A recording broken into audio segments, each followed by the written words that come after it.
साफ सुथरा चमकदार किचन औरत की समझदारी की बेहतरीन मिसाल होती है। एक औरत कितनी सलीकामंद है, कितनी समझदार है, इसका अंदाज़ा हम उसके किचन से बखूबी लगा सकते हैं। वैसे तो हम अपना किचन साफ़ सुथरा ही रखते हैं, ऑर्गेनाइज रखते हैं, लेकिन सम टाइम्स जल्दी में हम कुछ ऐसी मिस्टेक्स कर जाते हैं जिसकी वजह से हमारा किचन बिखरा बिखरा मैसी लग रहा होता है। आज की वीडियो में मैं आपके साथ कुछ ऐसी टिप्स शेयर करूंगी जिनको अगर आप फॉलो करते हैं तो आपका किचन ज़्यादा टाइम जो है ना वो ऑर्गेनाइज रहता है। तो वीडियो को एंड तक लाजमी देखिएगा। वीडियो को स्टार्ट करने से पहले अगर आप मेरे चैनल पर नए हैं तो प्लीज़ मेरे चैनल को सब्सक्राइब करना ना भूलिएगा। चलिए हम वीडियो को स्टार्ट करते हैं। तो अस्सलाम वालेकुम एवरीवन, कैसे हैं आप सब? आई होप आप सब बिल्कुल ठीक ठाक होंगे, मज़े में होंगे। अल्हम्दुलिल्लाह मैं भी बिल्कुल ठीक ठाक हूँ। किचन को क्लीन और ऑर्गेनाइज रखने के लिए सबसे पहली टिप जो आपके साथ मैं शेयर करूँगी वो ये है कि जो आपके बर्तनों वाला पिंजरा या कोई भी ऑर्गेनाइज़र जो आपने रखा होता है ना, उसमें कभी भी एक्स्ट्रा बर्तन ना रखा करें। जब भी आप बर्तन वॉश कर लेते हैं तो कुछ टाइम के लिए उनको ड्राई होने के लिए रख दें। जब वो ड्राई हो जाएं तो उसमें एक्स्ट्रा जितने भी बर्तन हैं ना उनको निकाल के आप रैक्स में रख दें, क्योंकि जब इस तरह बेतरतीब बर्तन पड़े होते हैं पिंजरे में और बर्तनों का रश लगा होता है तो उसकी वजह से हमारा किचन जो है वो बहुत ज़्यादा मैसी लग रहा होता है। अक्सर हम रात को बर्तन धोते हैं तो जल्दी में हम बस पिंजरे में छोड़ देते हैं, तो सुबह उठने के बाद सबसे पहले जो एक्स्ट्रा बर्तन हैं पिंजरे में वो निकाल के आप रख दिया करें। इससे काफ़ी हद तक आपका किचन साफ़ हो जाता है। टिप नंबर 2 ये है कि जो रोटी लपेटने वाले हम कपड़े यूज़ करते हैं या जिपलॉक बैग्स जिसके अंदर हम अपनी चीज़ें स्टोर करके रखते हैं, इनको भी हमने कैबिन्स में ऐसे ही रखा होता है, तो इनको ऐसे ही कैबिन्स में रखने की बजाय कोई भी प्लास्टिक का स्टोरेज बॉक्स ले लें। अब ये मेरा बॉक्स जो था ये मैं वैसे यूज़ करती थी आटा वगैरह रखने के लिए, लेकिन ये इसमें क्रैक आ गया था, तो इसको फेंकने की बजाय जो है ना मैंने इन चीज़ों के लिए यूज़ कर दिया है। तो जब ये चीज़ें एक साइड पे पड़ी होती हैं तो काफ़ी हद तक जो हमारे कैबिन्स होते हैं ना वो क्लीन और ऑर्गेनाइज रहते हैं।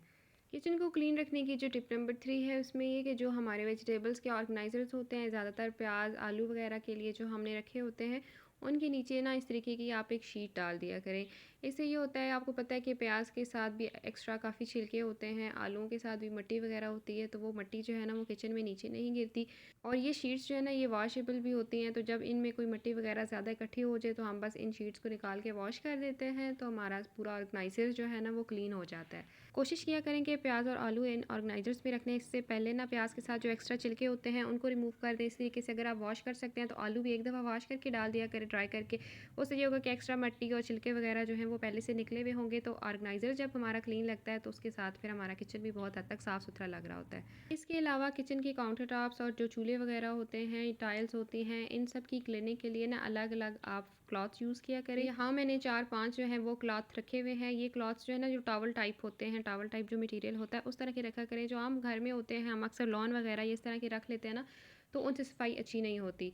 तो ये जो टॉवल वाले होते हैं ये टाइम भी बहुत ज़्यादा निकाल लेते हैं और साफ़ सफाई भी इनसे बहुत अच्छी होती है। इसके बाद जी ये जो स्पाइस सेट होते हैं ये अक्सर हमारे काउंटर टॉप्स पे बाहर ही पड़े होते हैं, तो जब भी आप इनको यूज़ करते हैं ना, जब भी इसमें से आप मसाले अपनी हांडी वगैरह में डालते हैं तो कोशिश किया करेंगे इनको लगे हाथ ही ना साथ ही साफ़ कर दिया करें। जो काम हम साथ ही साथ कर देते हैं ना तो बाद में फिर हम उस काम की डीप क्लीनिंग से बच जाते हैं। यहाँ मैं रात को जब हांडी बना रही थी तो मैंने अपनी बेटी को साथ उठाया हुआ था, एक हाथ से मैंने सारा काम किया था, तो उस वजह से काफ़ी सारा जो मसाला था ना वो इसके ऊपर गिर गया था और टाइम कम होने की वजह से मैंने इसकी सफाई नहीं की थी, तो बस अभी फिर मुझे इसकी थोड़ी डीप क्लीनिंग करनी पड़ी थी। तो ये काम मैं साथ ही कर देती तो अभी मुझे इसकी डीप क्लीनिंग ना करनी पड़ती और काफ़ी हद तक मेरा टाइम सेव हो जाना था।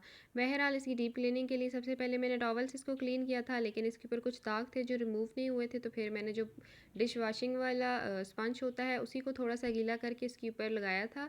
तो इसमें के ऊपर जितना भी तो इसके ऊपर जितने भी स्पाइसेस गिरे हुए थे वो सारे अच्छी तरीके से साफ़ हो गए थे। फिर दोबारा से मैंने ड्राई टॉवल इसके ऊपर यूज़ किया था और ये बहुत अच्छी तरह साफ़ हो गया था।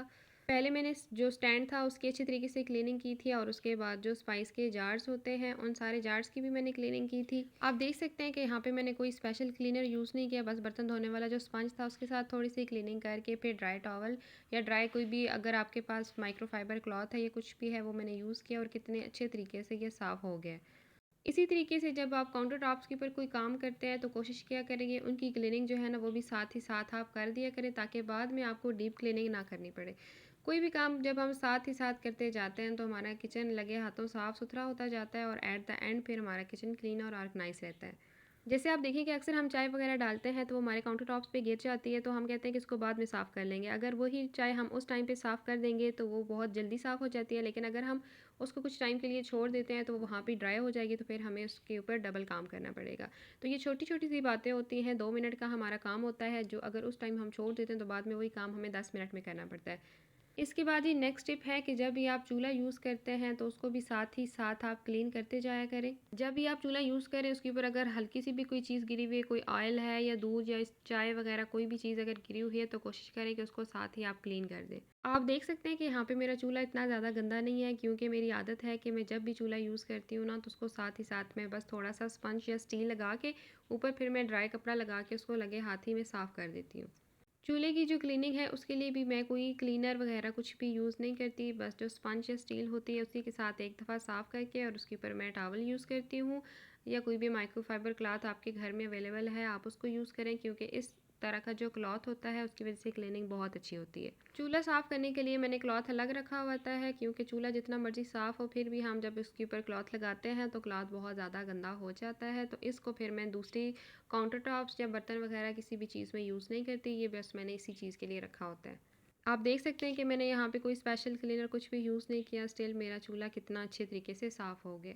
अच्छा जी, नेक्स्ट टिप ये है कि चूल्हे के पीछे की जो टाइल्स होती हैं उनकी भी क्लीनिंग लाजमी किया करें, क्योंकि ये जो टाइल्स होती हैं इनके ऊपर ज़्यादा चीज़ें गिरती हैं तो इनके ऊपर ज़्यादा दाग होते हैं। अगर ये टाइल्स गंदी लगती हैं तो इनकी वजह से हमारा पूरा किचन मैसी लगता है। इसलिए जब भी आप खाना बना के फ्री होते हैं तो एक हल्का सा कपड़ा जो है उसको टाइल्स के ऊपर लगा दिया करें, ताकि साथ ही साथ आपकी जो टाइल्स हैं वो क्लीन हो जाएं। इसके बाद आपके किचन में जो इलेक्ट्रॉनिक्स की चीज़ें होती हैं, एयर फ्रायर है, ओवन है या जूसर वगैरह की जो मशीन्स होती हैं, उनको हमने अक्सर इग्नोर किया हुआ होता है, हमारे पास टाइम भी कम होता है, हम उनको इतना साफ़ नहीं रखते। उसकी वजह से भी हमारा किचन बहुत ज़्यादा गंदा लगता है। कोशिश किया करें कि जब भी आप बाकी किचन की सफाई करती हैं तो एक दफ़ा इन चीज़ों के ऊपर भी हल्का सा कपड़ा लगा के इनके ऊपर जो डस्ट वगैरह होती है ना उसको रिमूव कर दिया करें। ये चीज़ें हमने ज़्यादातर अपने काउंटर टॉप्स के ऊपर ही रखी हुई होती हैं, तो जब हम डेली बेसिस पे अपने किचन को क्लीन करते हैं, काउंटर टॉप्स क्लीन करते हैं, तो साथ ही साथ ना इन चीज़ों के ऊपर भी आप एक दफ़ा कपड़ा लगा के तो इनके ऊपर जो डस्ट होती है उनको साथ ही साफ़ सुथरा कर दिया करें। इन सारी चीज़ों में सिर्फ 2 मिनट का टाइम लगेगा। डेली बेसिस पे अगर पॉसिबल नहीं भी है तो 1-2 दिन के गैप से लाजमी इन चीज़ों को क्लीन किया करें, या जब आप यूज़ भी कर रहे होते हैं, लाइक आपने ओवन में कोई चीज़ गर्म होने के लिए रखी हुई है तो उस चीज़ के गर्म होने के साथ ही साथ ना आप कोई कपड़ा उठाएं और ओवन की क्लीनिंग स्टार्ट करें और उसको बाहर से जो भी डस्ट वगैरह है उसको रिमूव करें, तो ये काम आपका साथ भी हो सकता है।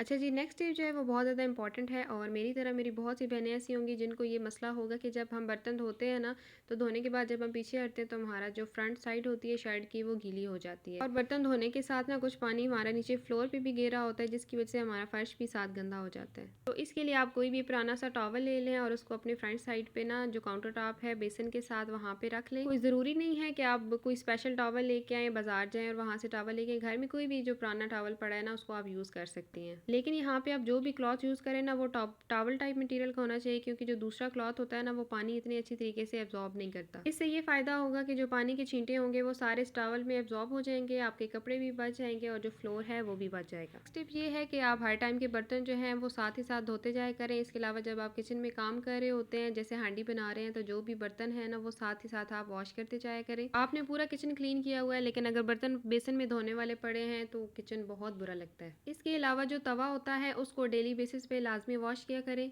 3 टाइम ना सही, लेकिन जब एटलीस्ट आप सुबह नाश्ता बनाते हैं तो एक दफ़ा इसको डेली बेसिस पे वॉश कर दिया करें। इससे फिर आप बाद में जो हमने वीकली बेसिस पे या मंथली बेसिस पे अपने तवे की डीप क्लीनिंग करनी होती है उससे आप बच जाते हैं और आपका टाइम काफ़ी हद तक सेव हो जाता है। अपने काम को आप जितना सिंपल बना सकते हैं उतना सिंपल बनाया करें, ताकि आप बाद की थकावट से भी बच जाएँ और आपका टाइम भी सेव हो जाए। Next tip is also very important कि जब भी आप बर्तन धोते हैं या बेसन यूज़ करते हैं तो बर्तन वगैरह धोने के बाद बेसन की सफाई लाजमी किया करें। आपने बर्तन धो दिए हैं और बेसिन को आपने एज इट इज़ छोड़ दिया है, उसके ऊपर दाग लगे हुए हैं और उसके ऊपर पानी खड़ा है, तो तब भी आपका किचन बहुत ज़्यादा गंदा लगता है। इसलिए बस 1 से 2 मिनट आपके एक्स्ट्रा लगेंगे, तो बर्तन धोने के साथ ही आप अपना जो बेसन है उसको भी क्लीन कर दें, और एक छोटा सा वाइपर जैसे ये मैंने रखा हुआ है, ये मैंने डॉलर स्टोर से लिया था, उसके साथ ही आप सारा जो बेसन है उसमें से एक्स्ट्रा पानी वगैरह रिमूव कर दें, ताकि आपका किचन ज़्यादा क्लीन लगे। इसके अलावा गर्म पतीले, ग्लास वगैरह पकड़ने के लिए जो किचन में आपने कपड़ा रखा होता है उनका यूज़ ना किया करें, क्योंकि अक्सर हम जल्दी में वो पकड़ लेते हैं तो हमारा कपड़ा जल जाता है। गर्म चीज़ों को पकड़ने के लिए इस तरीके के होल्डर यूज़ करें, तो ये बहुत ज़्यादा ईजी भी होते हैं, इनसे पकड़ना भी बहुत ईजी होता है। डॉलर स्टोर से 120 या 150 की रेंज में ना ये आपको बहुत ईजीली मिल जाते हैं। जी, लास्ट और वेरी वेरी इंपॉर्टेंट टिप वो ये है कि जब भी हम रोटी बनाते हैं ना, तो जो खुश्का होता है या आटा होता है वो सारा काउंटर टॉप्स भी गिर जाता है, चूल्हे पे भी गिर जाता है, तो वो बहुत बुरा लगता है। इसलिए रोटी वगैरह जब भी आपने बनानी है ना, तो इस तरीके का कोई भी मैट यूज़ कर लें। अगर आपके पास मैट अवेलेबल नहीं है तो ज़रूरी नहीं है कि आप पहले बाज़ार से मैट मंगवाएं, बल्कि जो रोटी लपेटने वाला कपड़ा होता है वही नीचे बिछा लें और उसके ऊपर रोटी बेला करें। इसकी वजह से जो हमारे काउंटर टॉप्स होते हैं वो भी बच जाते हैं, जो चूल्हा होता है वो भी बच जाता है। बाद में जो हमारा काम एक्स्ट्रा बढ़ जाता है वो भी कम हो जाता है। जैसा भी है काम करना आपने जब खुद ही है तो बेहतर है कि आप पहले ही अपने काम को इतना ज़्यादा सिंपल बनाएं कि बाद में आपको वो काम करना ना पड़े। रोटी बना के जब हम फ्री होते हैं तो उसके बाद फिर हमें चूल्हा साफ़ करना पड़ेगा, काउंटर टॉप साफ़ करने पड़ेंगे, तो हमारा काफ़ी सारा टाइम इसी चीज़ में वेस्ट हो जाता है। आपके सामने है कि रोटी बनाने के बाद मेरी काउंटर टॉप और मेरा चूल्हा जो है वो बिल्कुल साफ़ सुथरा है। That's all about my today's vlog. I hope आपको मेरा आज का व्लॉग पसंद आया होगा। कमेंट्स में मुझे लाजमी बताइएगा कि मेरी आज की वीडियो से आपने क्या लर्न किया है। मिलते हैं नए व्लॉग में एक नए कंटेंट के साथ। टिल देन अल्लाह हाफिज़।